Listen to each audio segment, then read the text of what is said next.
My name is Claire Whitfield, and I'm 32 years old.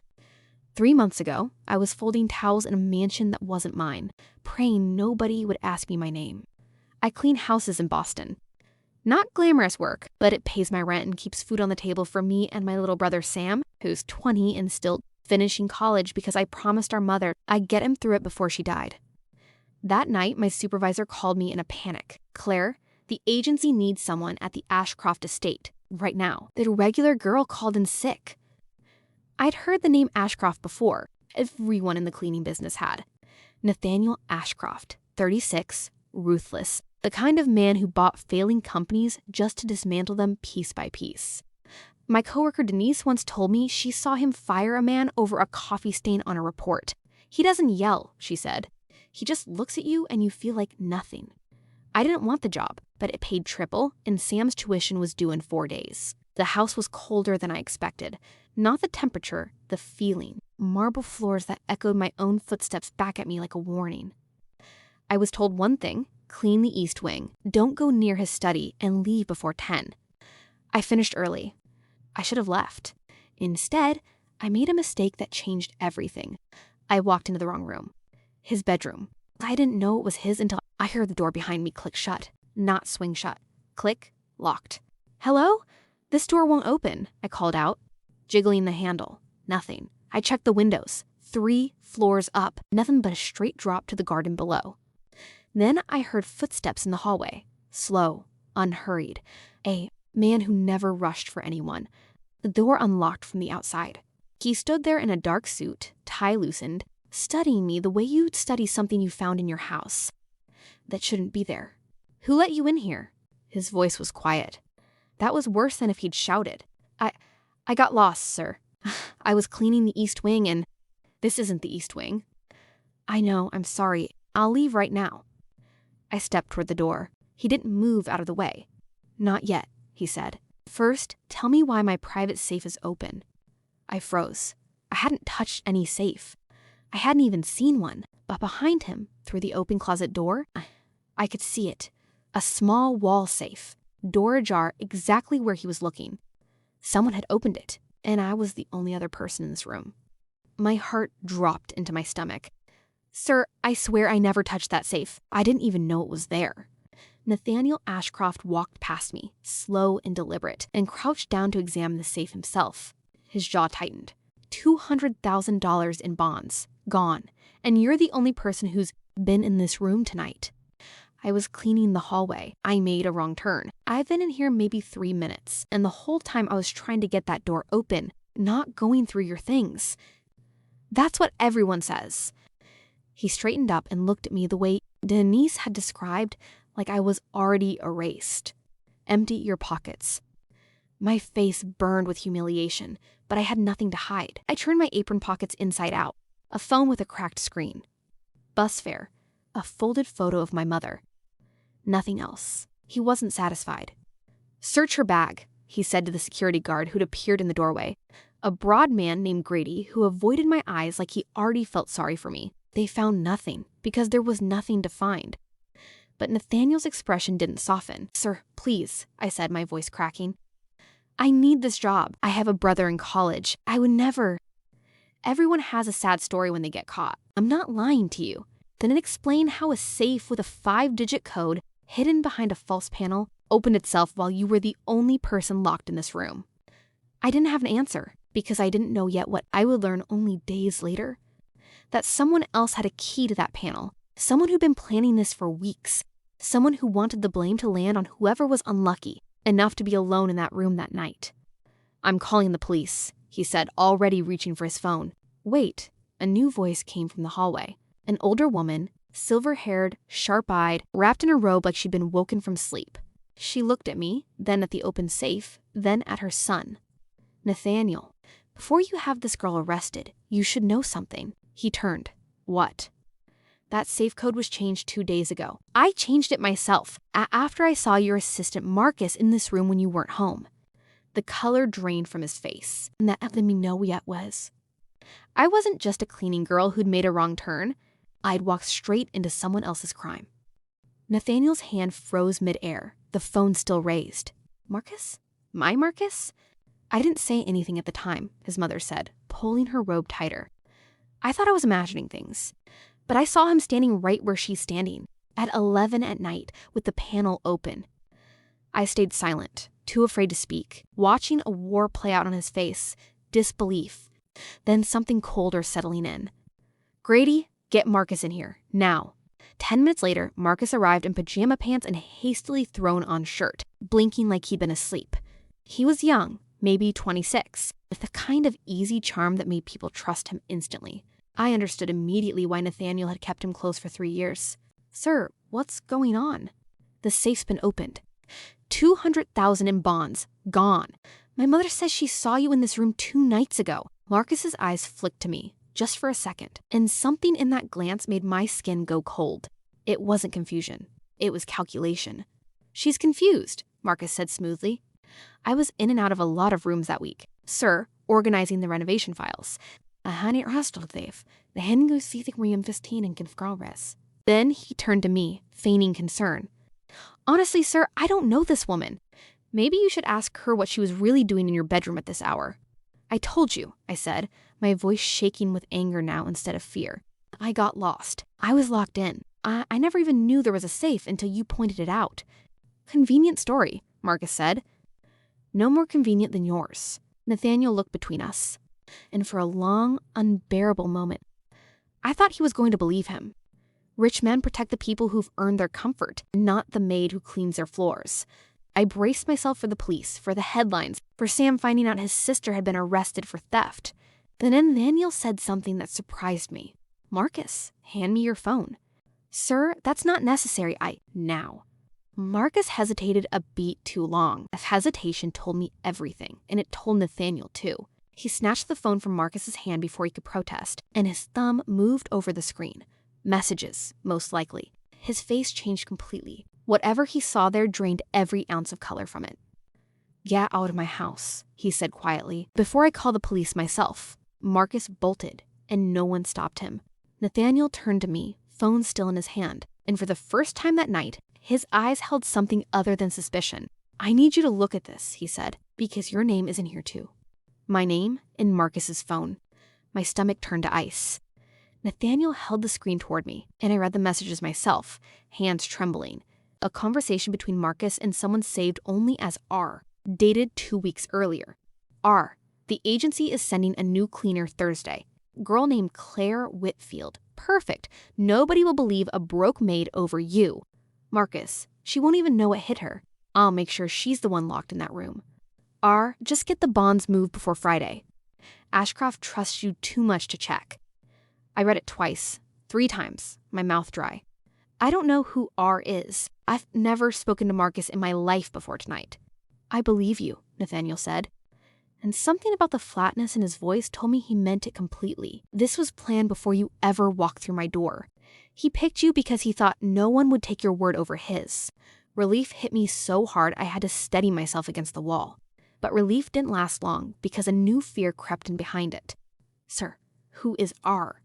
Someone close to you set this up with him. Nathaniel scrolled further, his jaw tightening with every message. Then he stopped, and I watched his hand curl into a fist around the phone. Rebecca, he said quietly. His mother, standing behind him, gasped. Your fiancé? My blood ran cold. Rebecca. I'd heard the staff whisper her name in the kitchen earlier. The elegant blonde woman who was supposed to marry Nathaniel Ashcroft in 6 weeks, who wore his ring and smiled from magazine covers beside him. She's been planning to leave the country, Nathaniel said, almost to himself, reading further down the thread. There's a flight booked. 2 names on the ticket. Marcus, I whispered. He nodded slowly, and for a moment, this powerful man who terrified an entire company looked like he'd been hollowed out from the inside. I should have stayed quiet. It wasn't my place. But something in his face, the humiliation, the betrayal, made me speak anyway. Sir, I'm sorry. Truly. Nobody deserves to find out this way. He looked up at me then, and something shifted in his expression, like he was seeing me, really seeing me, for the first time that night. Not a suspect. Not a maid who'd wandered into the wrong room. A person. You didn't do anything wrong, Claire, he said, using my name for the first time. But this isn't over. Rebecca doesn't know I found this yet, and if I confront her now, she'll run before I have proof strong enough to stop her.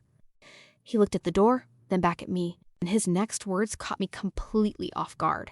I need your help, tonight. Your help, I repeated, certain I'd misheard him. Sir, I clean houses. I don't know anything about catching thieves. You're the only person in this house tonight who isn't already part of whatever Rebecca and Marcus have planned, Nathaniel said. Everyone else has worked for my family for years. If word gets back to her that I know, she'll disappear before morning, and so will my money. What exactly do you want me to do? Rebecca's hosting a small dinner tomorrow night here for the wedding planner and a few of her friends. I want you to work it. Serve drinks, clear plates, stay in the background, and listen. She trusts staff not to matter. She'll say things in front of you she'd never say in front of me. It sounded insane. It also sounded like exactly the kind of plan a desperate, humiliated man would come up with at midnight. But I thought of Sam's tuition, still due in 4 days. And the way this man's whole world had just cracked open in front of me. I'll do it, I said, but I want to be paid for it. Not out of pity, because it's dangerous, and it's not my job. Something flickered across his face. Respect, maybe, or surprise that a maid would negotiate with him. $10,000, cash, whether we catch her or not. I nodded before I could talk myself out of it. Then, next evening, I arrived in a plain black uniform, hair pulled back, carrying a tray of champagne into a room full of people, who looked straight through me like I was furniture. Rebecca sat at the head of the table, laughing too loudly at every joke, touching Nathaniel's arm like a woman who had absolutely nothing to hide. I refilled glasses. I cleared plates. I stayed invisible. Then, near the end of the night, Rebecca excused herself to the powder room, and I followed with a stack of used napkins, pretending to tidy the hallway outside. Through the cracked door, I heard her voice, low and urgent, on the phone. Marcus, I told you not to call me here. Yes, everything's fine. He suspects nothing. The flight's at 6 a.m. Friday. Don't be late this time. I don't care about the ring. Leave it. I'll get a better one wherever we land. My hands went cold around the napkins. I had exactly what Nathaniel needed, a recording. If only I'd thought to hit record on my phone in time. I hadn't. But as I turned to walk away, my elbow knocked against a small side table, and a framed photo crashed to the floor. The bathroom door swung open. Rebecca stood there, staring straight at me, her smile gone. How long have you been standing there? My mind went blank for half a second, and in that half second, I understood that whatever I said next would decide everything. I'm so sorry, ma'am, I said, dropping into the most convincing imitation of a nervous, clumsy maid I could manage. I was just clearing napkins from the hall table. My elbow caught the frame. I didn't hear anything, I promise. I was concentrating on not dropping the tray. Rebecca studied me for a long moment, her eyes narrowing the way people do when they're deciding whether you're worth the effort of suspicion. I forced myself to keep my hands busy, picking up shards of glass from the frame, refusing to meet her gaze too directly. Watch where you're going next time, she finally said, stepping past me back toward the dining room, her heels clicking against the marble. I exhaled the second she was out of sight, my whole body shaking. I found Nathaniel alone in his study an hour later, after the guests had gone. I repeated every word I'd heard, as exactly as I could remember it.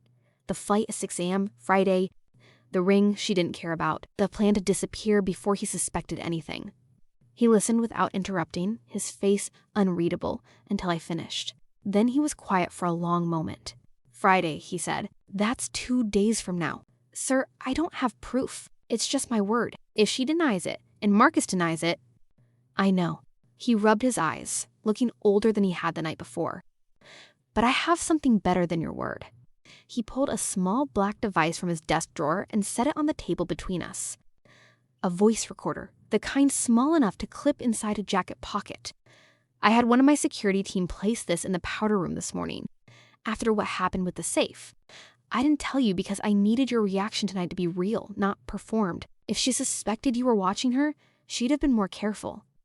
I stared at him, a strange mix of anger and admiration tangled together. You used me as bait without telling me. I did, he admitted, not looking away. And I'm sorry for that, but it worked. We have her voice, admitting everything, on a device that was running the entire time you were standing in that hallway. He pressed play, and Rebecca's voice filled the room. clear and damning, every word I'd heard confirmed and recorded. "Now," he said, switching it off, his voice suddenly harder than I'd ever heard it, "we let her think she's won, right up until Friday morning when she walks into that airport." He looked at me. "Will you help me finish this?" "I'm already this deep," I said. "I'm not walking away now." The next 2 days moved like a held breath. Rebecca floated through the house making wedding plans, tasting cake samples, laughing on the phone with florists, playing the devoted fiancé so perfectly that even I almost forgot what I'd heard in that hallway. Nathaniel matched her energy, kissing her cheek at breakfast, discussing seating charts, giving no sign that he knew her flight number, her destination, or the name of the man waiting for her there. I watched him do it and understood, for the first time, exactly how he'd built an empire ruthless enough that grown executives feared his name. He wasn't cold, he was patient. And patience, I was learning, could be its own kind of weapon. Thursday night, he called me into his study one last time. "Tomorrow morning, I want you at the airport. Private terminal, 6 a.m. Stay near the entrance, out of sight. When I give the signal, I need you to hand this to the airport security director." He placed a sealed envelope in my hands, copies of the recording, bank transfer records his lawyer had pulled overnight showing Marcus quietly moving the stolen bonds into an offshore account, and flight confirmation under both their names. "Why me?" I asked. "Your lawyer could do this. Grady could do this." "Because Rebecca knows their faces. She's never once looked at yours. You're the only person who can walk into that terminal without her running the second she sees you." I thought of my mother, of every time she told me that the people who go unnoticed are sometimes the most powerful people in the room, if they choose to be.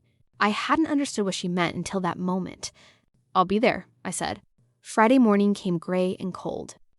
I stood near the terminal entrance in a plain coat, coffee cup in hand, watching the departures board like any ordinary traveler. At 5:47, I saw her, Rebecca, in sunglasses despite the hour, wheeling a suitcase toward the gate. Marcus a few steps behind her, checking over his shoulder like a man who already suspected something was wrong. My phone buzzed once in my pocket. Nathaniel's signal. I walked toward airport security, envelope in hand, my heart hammering so loudly I was sure everyone around me could hear it. And that's when Rebecca turned, scanning the terminal one last time before boarding, and her eyes locked directly onto mine.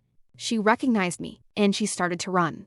Rebecca bolted, but airport security had already been briefed. 2 officers stepped into her path before she'd made it 20 feet, and her suitcase toppled sideways, spilling across the polished floor.